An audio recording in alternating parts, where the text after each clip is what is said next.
एक बार अंतःकरण से गुरु महाराज का जय घोष करें। बोलिए प्रेम से श्री सद्गुरु महाराज की जय। श्री सद्गुरु महाराज की जय। मंगल मूर्ति सद्गुरु मिलवै सर्वदा, मंगल में मंगल करना मिलवऊँ बारंबार। ज्ञान उदय अरु ज्ञान घड़ा सद्गुरु शंकरो, नमो नमो बहुभारे सकल सुपूजन। प्रातः स्मरणीय अनंत विभूषित अप्रमराध ब्रह्मलीन महर्षि में ही परमहंस महाराज के चरण कमलों में कोटि से नमन। उसके मस्तक स्वरूप महर्षि संसेवी जी महाराज के चरण कमलों में कोटि से नमन। उनके हृदय स्वरूप महर्षि साई स्वामी जी महाराज के चरण कमलों में कोटि से नमन। अन्य महात्माओं के चरण कमलों में कोटि से नमन। यहाँ पधारे हुए सत्संगी वृंद माता और बहनों के चरण कमलों में कोटि से नमन।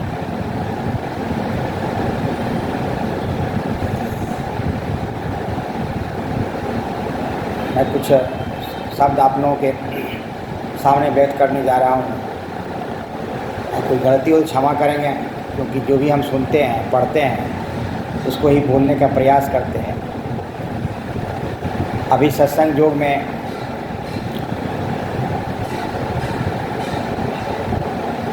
माँ जानकी के शब्दों में हनुमान जी को भगवान रामचंद्र जी के स्वरूप के बारे में वर्णन करें। उत्तम भैया बड़ा सुंदर ढंग से रामचरितमानस का पाठ किए।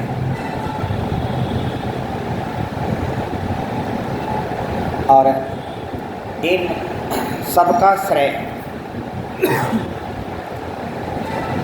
गुरु महाराज को ही जाता है। गुरु महाराज की बड़ी कृपा है कि हम लोग मुर्शिदाबाद जिला सत्संग के अंतर्गत जो ये साप्ताहिक सत्संग हमारे जितने भी विमल भैया, उत्तम भैया, जगीश भैया, जितने भी सारे भाई हैं, सब मिल के शुरू किए। बड़ा आभारी हैं। हम गुरु महाराज से प्रार्थना करते हैं कि उन पर अपनी दया दृष्टि इसी तरह बनाते रहें और सभी को एकत्र कर ऐसे विराट सत्संग का एक अंश के रूप में हम लोगों को समृद्ध कर हम लोगों पर भी गुरु महाराज की दया जो बरसती हैं उनका लाभ उन सब भाइयों को मिले, उनके सही सारे परिवार को मिले। हम थोड़ा सा आज व्याख्या करेंगे कि हनुमान जी किस तरह के भक्त थे भगवान राम का।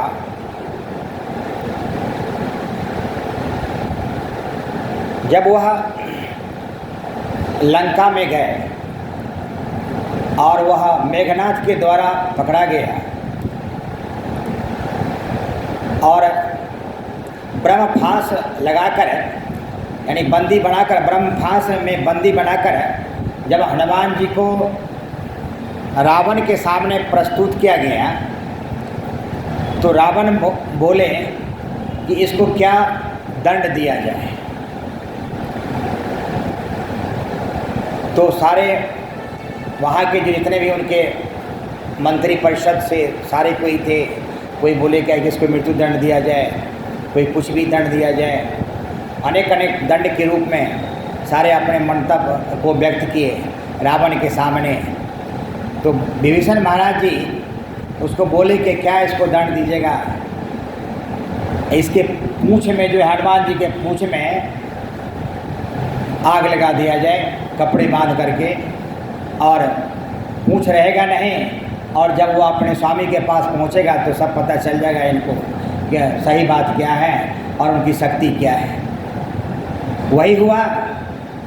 जब कुबुद्धि आती है तो रावण जी बस वो कपड़े बांध करके उसके पूँछ में आग लगा दिए, और वह भगवान हनुमान राम जो है,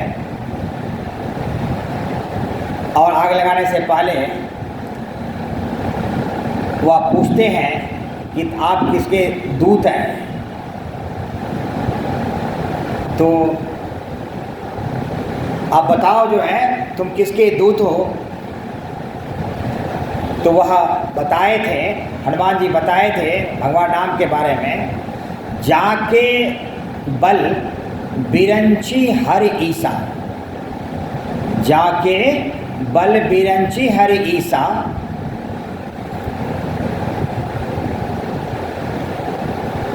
पालत सृजत हरत दस सीसा।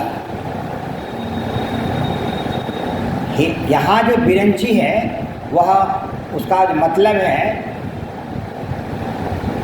ब्रह्मा से, और हरि का जो यहाँ पर जो मतलब है वह भगवान विष्णु से है, और ईसा का मतलब यहाँ भगवान महेश से है।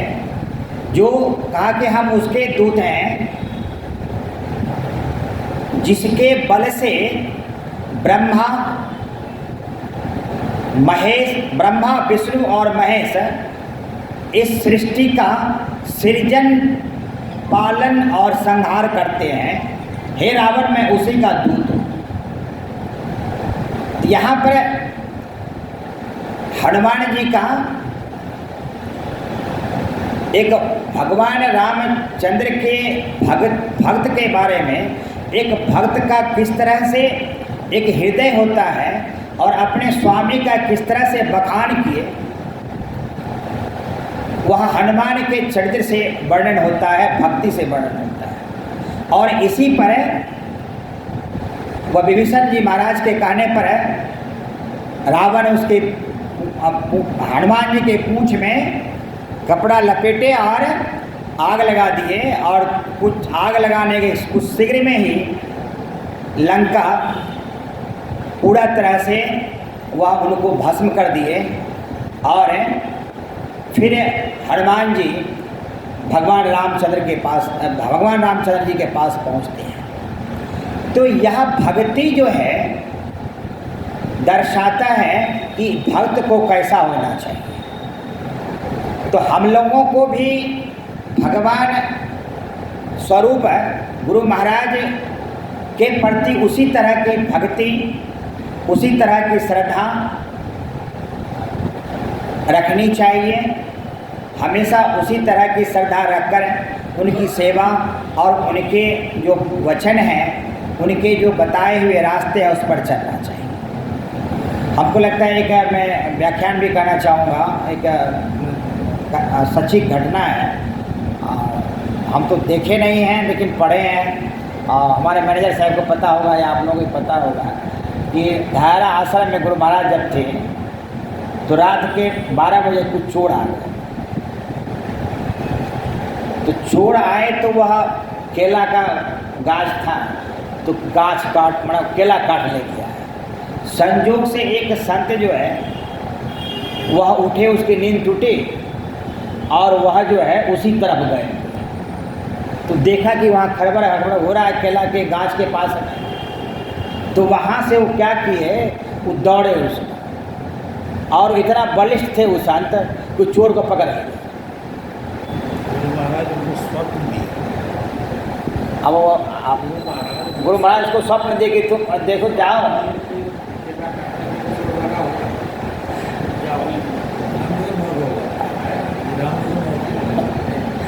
तो कहा जाता है कि फिर जो है कि वह क्या किए, उसको चोर को पकड़ के रूम में बंद कर दिया। अब मैनेजर साहब भी सही करें, स्वप्न दिए उनको और सही उधर ही गए और चोर को पकड़ के बंद कर दिया। तो अब उस समय गुरु महाराज को क्यों परेशान करें। जब सवेरे हुआ तो वह चोर को गुरु महाराज के सामने वह प्रस्तुत किए कि गुरु महाराज ये जो है रात में केला का चुराने के लिए आया था, मैं इसको बंद कर दिया। तो गुरु महाराज कहे क्या कि अच्छा ऐसा है, इसको पहले जो है बड़ी भूख लगी होगी, रात से कुछ खाया नहीं होगा, इसको पहले दही चूड़ा का इसका नाश्ता करवाओ जो।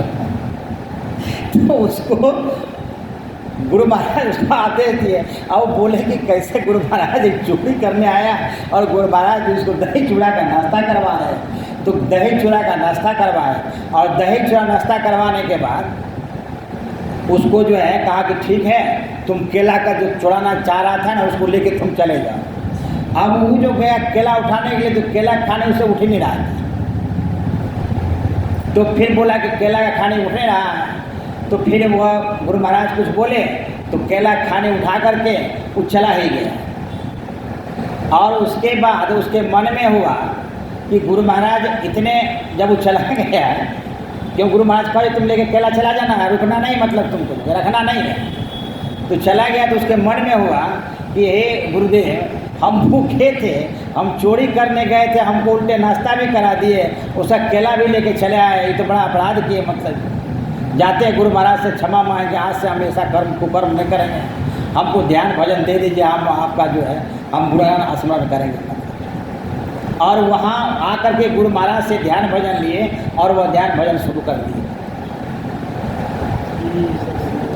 तो ये जो है कि ऐसे हम लोग गुरु के भक्त हैं, और हमको लगता है कि जब इस तरह से एक चोर को और एक पापी आदमी को गुरु महाराज उसका जो है ना उसको मुक्ति दिला सकते हैं, उसको एक अच्छा संस्कार दे सकते हैं, तो हम लोग तो हमको लगता है कि उतने नीचे जोनी में हम लोग नहीं आए हैं, उस घर में नहीं आए हैं। तो हमको लगता है कि अगर उसी तरह से हम लोग गुरु महाराज का सेवा करें, उनके वचनों को जो हम लोग को बताए हैं, जो मानस जप, मानस ध्यान, दृष्टि साधन और षोडशोपचार योग, वह धीरे धीरे करते रहें और अपने कर्म पर जो है वह कर्म प्रधान भी है, कर्म करते रहें और साथ ही साथ उन पर हमेशा ध्यान लगाते रहें। तो हमको लगता है कि गुरु महाराज हम लोगों का ऐसा कोई भी कार्य नहीं है, और जब भी तो वो हमारा गुरु महाराज उसको हम पूर्ण नहीं करेंगे। कभी कभी हम भी परेशान हो जाते हैं, तो हमारे विमल भैया से कई बात होती है, कभी मैनेजर साहब से बात होती है,